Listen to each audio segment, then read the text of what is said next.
Ça ressemble pas à la chambre d'un gamin de 13 ans. Lilith demande à l'homme. Quel âge avait Davis quand il a été emmené? 6 ans.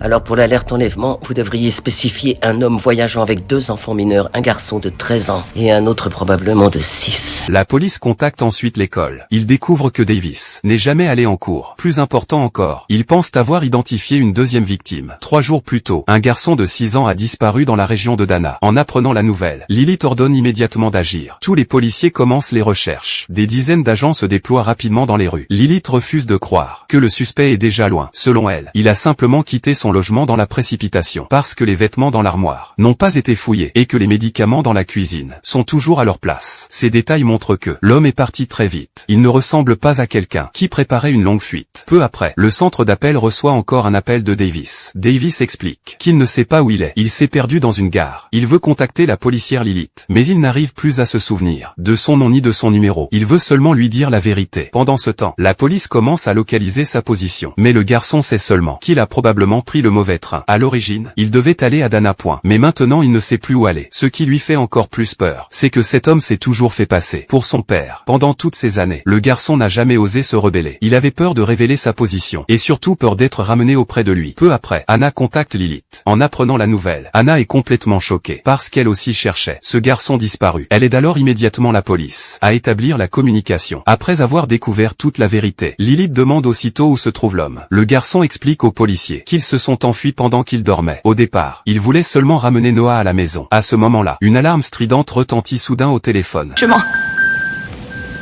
En réalité, l'homme avait installé un traceur sur le portable. Il vient de repérer le signal. La cible est la gare. L'homme sort de chez lui et fonce vers la gare à toute vitesse. En voyant ça, Davis attrape Noah et prend la fuite. Mais l'homme les poursuit sans relâche. Finalement, les 2 enfants sont rattrapés. Très vite, la police arrive sur place. Les agents avancent prudemment. Mais l'homme a complètement perdu le contrôle. Il sort soudain un couteau et le place sous la gorge de Davis. Il veut utiliser les 2 enfants comme otages. À ce moment-là, un train entre lentement en gare. L'homme comprend que c'est sa dernière chance de s'échapper. Cependant,